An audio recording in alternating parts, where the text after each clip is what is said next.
کوئٹہ کی سرد ہواؤں میں گھروں سے باہر بیٹھے ہوئے احتجاج کر رہے ہیں مہذب طریقے سے اور منتظر ہیں کہ کب پاکستان کی ریاست کے پرائم منسٹر صاحب وہاں جائیں گے، ان کے زخموں پر مرہم رکھیں گے، ان کی باتیں سنیں گے، ان کے دکھ درد سنیں گے، اور پھر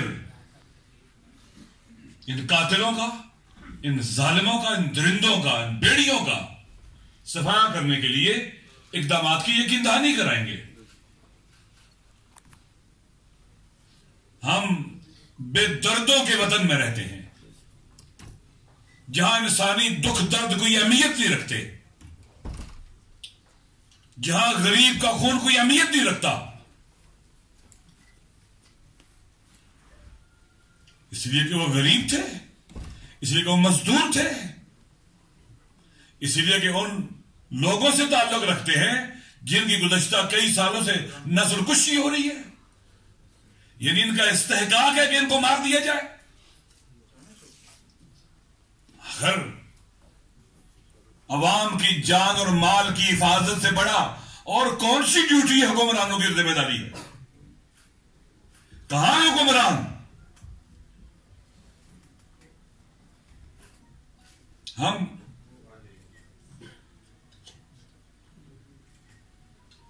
لہذا ہم نے مطالبہ کیا کہ پرائم منسٹر صاحب وہاں تشریف لے جائیں، ان کا مطالبہ ہے لوگوں کا اور ہم ان کے ساتھ ہیں۔ اگر وہاں پر نہ گئے اور ان کے دکھ درد پر مرہم نہ رکھا زخموں پر، اور ان کے مطالبات نہ سنے گئے اور اس پر عمل نہ کیا گیا، کیونکہ وہاں پر کوئٹہ شہر کے اطراف میں دہشت گردوں کے سیلز موجود ہیں، لوگوں کی زبانوں پر نام ہے ان کے جو وہاں پر موجود ہیں، اغوا کرتے ہیں، قتل کرتے ہیں، داعش کے ساتھ ملے ہوئے ہیں۔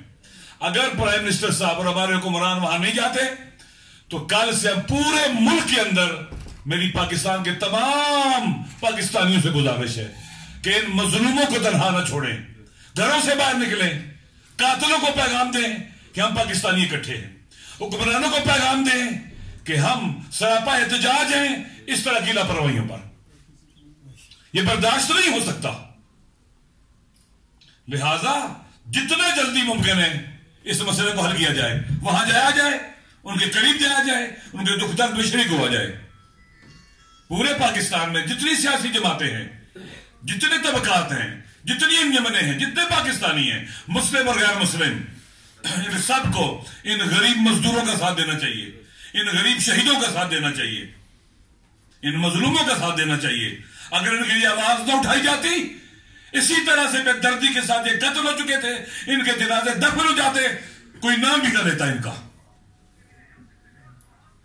اس لیے ضروری ہے کہ فی الفور اس پر عمل کیا جائے۔ میں نے یہاں آنے سے پہلے بھی جو حکومتی حلقے ہیں ان سے میں نے بات کی کہ ان کے مطالبے پر عمل کریں۔ البتہ شیخ رشید صاحب کل گئے، ہم ان کا شکریہ ادا کرتے ہیں، لیکن وہاں کے عوام کو پیسوں کی ضرورت نہیں ہے کہ ہم لاکھوں میں ہم آپ کو لاکھ دیں گے، اتنے لاکھ دیں گے۔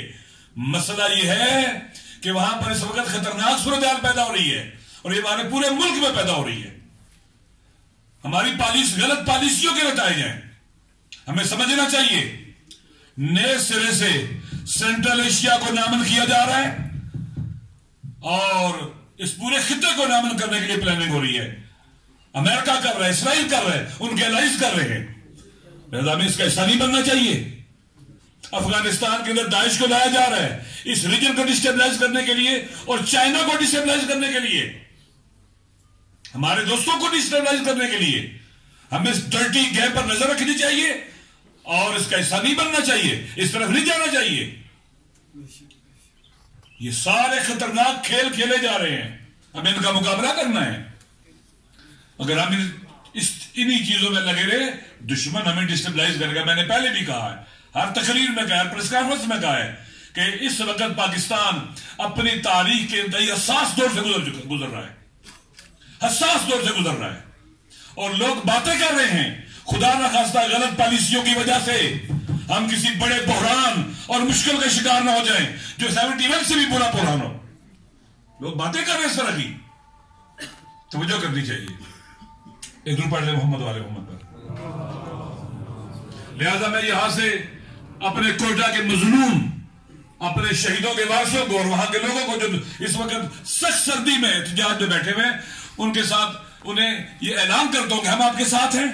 پورے پاکستان کے لوگ آپ کے ساتھ ہیں، پوری دنیا کے پاس ضمیر آپ کے ساتھ ہے.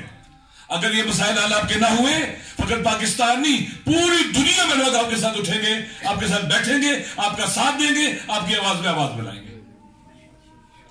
جہاں تک شہید قاسم سلیمانی کا تعلق ہے، بہت باتیں ہو چکی ہے، وقت نہیں، اذان ہو رہی ہے. میں چند منٹ کے اندر 3-4 منٹ میں بات ختم کرتا ہوں. آپ نے بہت باتیں سن لی ہیں، بہت موضوع دیکھ لیں. دیکھیں، امریکہ اس پورے ریجن کو، آپ جانتے ہیں کہ سیکنڈ ورلڈ وار کے بعد یہ تقسیم ہوئی، دنیا 2 حصوں میں تقسیم ہو گئی. ایک حصے پر سوویت یونین کا کنٹرول ہو گیا اور ایک حصے پر امریکہ اور یورپ ویسٹ کا ہو گیا. سوویت یونین سپر پاور تھا، ختم ہو گیا، وہ ٹوٹ گیا، تقسیم ہو گیا. امریکہ سپر پاور بن گیا. اب پہلے والی جو ارینجمنٹ تھی وہ 2 سپر پاور کے اعتبار سے تھی. اب نئی ارینجمنٹ وہ کرنا چاہتے تھے تاکہ ایک سپر پاور کے ساتھ دنیا سینکرونائز ہو جائے. اس کے لیے آپ دیکھیں گے جو second world war, first world war کے بعد جو تقسیم ہوا، افریقہ کے مسلمان ممالک سے دیکھیں اور پورا western Asia, south Asia, central, پورا جہان اسلام توڑا گیا. اب دوبارہ سے ری سائز کر کے ری شیپ کرنا تھا تاکہ سینکرونائز ہو سکے اس ورلڈ پاور کے ساتھ، ان کی ہیجمونی اور غلبہ دوام پیدا کرے. اس کے لیے حساس جگہ کون سی تھی؟ Western Asia. اور اسرائیل گریٹر ہو جائے. اگر اسرائیل گریٹر بن جاتا ہے تو پھر امریکہ کی اس پورے خطے کے اوپر ہیجمونی کو کوئی بھی چیلنج نہیں ہو سکتا. کیوں؟ اس طرف ابنائے ہرمز پر کنٹرول ہو جائے گا، اس طرف باب المندب پر کنٹرول ہو جائے گا، نہر سویز پہلے ان کے کنٹرول میں ہے. 70% دنیا کی ٹریڈ کا راستہ ان کے کنٹرول میں ہے. قبضہ کرنا چاہتے اس پورے ریجن کے توڑ کر ری سائز. لہذا ری سائز کرنا تھا ان ملکوں کو اور ری شیپ کرنا تھا. اس کے لیے باقاعدہ انہوں نے پلاننگ کی، ان کے آرکیٹیکٹ بیٹھے، ان کے جو ہے اس طرح کے انجینئرز بیٹھے، اسٹریٹجیز بنائی، ٹیکٹیسز بنائی، ٹیکنیکس بنائی اور اس حساس ریجن کے اندر داخل ہو گئے توڑنے کے لیے.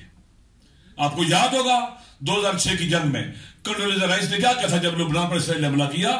کہا کہ گریٹر مڈل ایسٹ پیدا ہو رہا ہے اور جب بچہ پیدا ہوتا ہے تو درد محسوس ہوتا ہے، یہ وہی درد ہے، نیا مڈل ایسٹ پیدا ہو رہا ہے. اور لفظ مڈل ایسٹ سے آپ دھوکہ نہ کھایا کریں کبھی. ایک کتاب ہے peace to end all peace, David Fromkin کی کتاب ہے، میں نے خود اس میں پڑھا ہے. اس وقت بھی جو جنگ فرسٹ ورلڈ وار شروع ہوئی تھی، یہ کہتے تھے کہ ماڈرن مڈل ایسٹ بنا رہے ہیں ہم لوگ. اور وہ لکھتا ہے کہ مڈل ایسٹ سے مراد دھوکہ نہ کھانا کہ چند ملک ہے، نہیں، شمالی افریقہ کے مسلمان ممالک سے لے کر ویسٹرن ایشیا، سینٹرل ایشیا تک کے سب کو شامل ہے مڈل ایسٹ ان کی اصطلاح میں. لہذا انہوں نے اس کو توڑنے کے لیے منصوبہ بندی کی اور کام شروع کر دیا. اب اور خود ڈونلڈ ٹرمپ نے کہا کہ میں نے $7,000 ارب خرچ کیے. اس کے لیے بہت کام کیا. تفرقہ پھیلانا، مسلم امہ کے تفرقہ پھیلانا، تقسیم کرنا، فرقہ واریت کو پھیلانا، تکفیر کو پھیلانا، مختلف محاذوں پر کام شروع ہوا. ایک یہ، اور اس کے بعد پھر ویسٹرن ایشیا کے اندر ملک توڑنے کے لیے باقاعدہ جنگ، پراکسس اور دہشت گردوں کو، تکفیریوں کو لایا گیا. قاسم سلیمانی نے کیا کیا؟ وہ معمار ہے اس پورے ریجن کے اندر، آرکیٹیکٹ ہے، معمار ہے. ایسی ریزسٹنس کو اس نے وجود دیا، بنایا، ایسی شیپ دی، ایسی شکل دی کہ اس نے امریکہ کے سارے منصوبے کو خاک میں ملا دیا. وہ ایک انتہائی عظیم آرکیٹیکٹ ہے اور معمار ہے اور ہنرمند ہے، بہت ہنرمند ہے. انتہائی خوبصورت اس نے ریزسٹنس کی بنیاد رکھی، عمارت بنائی. بس 2 باتیں اور کر دیتا ہوں. کیسے؟ اس نے کیا کیا؟ سب سے پہلے اس نے فلسطینیوں کو، خود فلسطین گیا، غزہ خود گیا. یہ بہت حیران کن باتیں ہیں، کیونکہ جب خود فلسطین کی لیڈرشپ کہہ رہی وہ آیا تھا